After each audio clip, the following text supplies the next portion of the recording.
საზოგადოების ნაწილმა ნათქვამი არასწორად გაიგო. ასე ეხმიანება ნაციონალური მოძრაობის ერთ-ერთი ლიდერი გიორგი ბარამიძე ქართული ოცნების მხრიდან მის წინააღმდეგ დაწყებულ კამპანიას. ბარამიძის განმარტებით იაგო ხვიჩიასთან გადაცემაში მისი ინტერვიუ ბევრს არც აქვს სრულად მოსმენილი და მხოლოდ კონტექსტიდან ამოგლეჯილი ნაწილით მსჯელობს. გადაცემაში აფხაზეთის ომსა და ტყვეთა გაცვლის პროცესზე საუბრობდნენ. მას შემდეგ კი რაც გიორგი ბარამიძის ნათქვამს მწვავე შეფასებები მოყვა, მან დღეს განმარტა, რას გულისხმობდა. ჩვენ სამწრო საცოცხლო ბრძოლა ჰქონდა მტერთან და უბრალოდ ჩვენებს არ აყავდათ ტყვეები, ჩვეულებრივი ამბავია, იქაც ვთქვი, როდესაც ადამიანს მამას მოგიკლავენ, შვილს მოგიკლავენ, ბიძაშვილს მოგიკლავენ, ახლობელს მოგიკლავენ, სულ არ არის გასაკვირი მათგან ასეთი ქმედება, რომ არ დაინდოს მტერი და ეს ჩვეულებრივი ამბავია. ეს არც ქართული ჯარის, რომელიც მაშინ რეალურად არ არსებობდა, ბრალია და მით უმეტეს დანაშაული, რომელზედაც ასე ვთქვათ რაღაცას ლაპარაკობენ, რომ აი სადღაც წაგვიყენებენ ამ ამბავს და სადღაც უნდა საქართველოს დაადანაშაულონ თითქოს და არც ქართული სახელმწიფოს, ხო, ეს ხდებოდა ომის დაწყების პირველ კვირეებში, რადგანაც ეს აჟიოტაჟი მოყვა, ცოტა უფრო ვრცლად მოვყვებით ელ ამ ისტორიას, რა იყო და როგორ იყო. მე გახდით ომის დაწყების მომენტში საქართველოში მოქმედ ადამიანის უფლებათა დაცვის კომიტეტში, რომელსაც ბატონი სანდრო კავსაძე ხელმძღვანელობდა, იმ სამმართველოს უფროსი, რომელიც იყო პასუხისმგებელი ადამიანის უფლებების დაცვაზე უშუალოდ.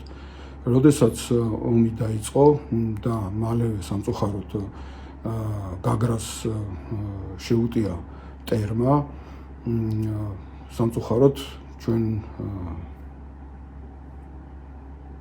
მივიღეთ ის მდგომარეობა, რომ ჩვენი მხრიდან, ქართველების მხრიდან ტყვეობაში აღმოჩნდნენ ჩვენი მეომრები, კერძოდ ეგრეთ წოდებული მეფარიშვილის ბატალიონის წევრები, რომლებმაც ვაჟკაცურად ბოლომდე იომეს მტერთან და როდესაც ტყვია წამალი დაუმთავრდა და უკვე აღარანაირი საშუალება არ ჰქონდა წინააღმდეგობის გაწევისა,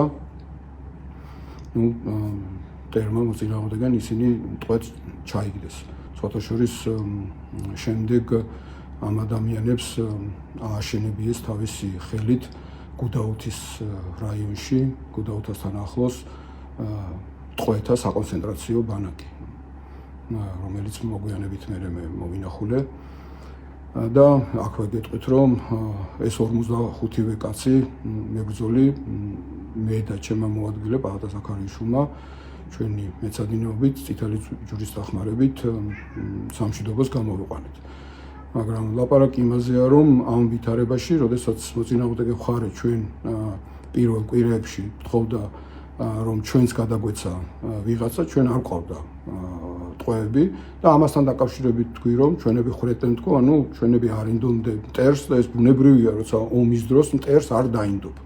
კიდევ ერთხელ ვიმეორებ, ეს არ არის არც ქართული სახელმწიფოს ბრალი, არც ქართული ჯარის ბრალი და ამას ვერავინ ვერსად ვერ წაგვიყენებს ასე ვთქვათ, დანაშაულად. იაგო ხვიჩიასთან ინტერვიუში ნაციონალური მოძრაობის ერთ-ერთი ლიდერის გიორგი ბარამიძის მიერ აფხაზეთის ომთან დაკავშირებული განცხადების გამო პროკურატურამ გამოძიება დაიწყო. ოპოზიცია საგამოძიებო უწყების მხრიდან პოლიტიკურ დევნაზე საუბრობს. გია ბარამიძე რომ სამშობლოს მოღალატე არ არის და ქართველი პატრიოტია, მე მგონი ამას მტკიცება არ ჭირდება. პროკურატურა რომ პოლიტიკურ დევნას ახორციელებს, არც ამას ჭირდება მტკიცება, ის რომ გიას არ ჩაუდენი არანაირი დანაშაული, ჩემი აზრით, არც ამას ჭირდება მტკიცება, მაგრამ ის რაც ითქვა, ეს არ შეესაბამება სინამდვილეს, თავისთავად ცხადია, მე არ ვიცი საერთოდ.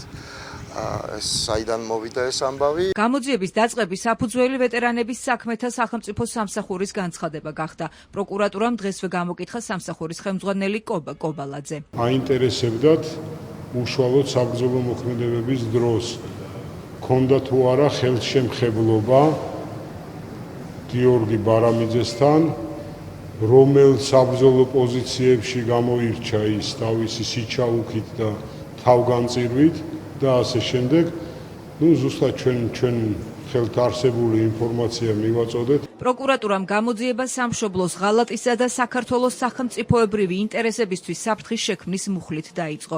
პროკურატურის მიერ გამოძიების დაწყებას ნაციონალურ მოძრაობაში პოლიტიკური ანგარიშწორება უწოდეს.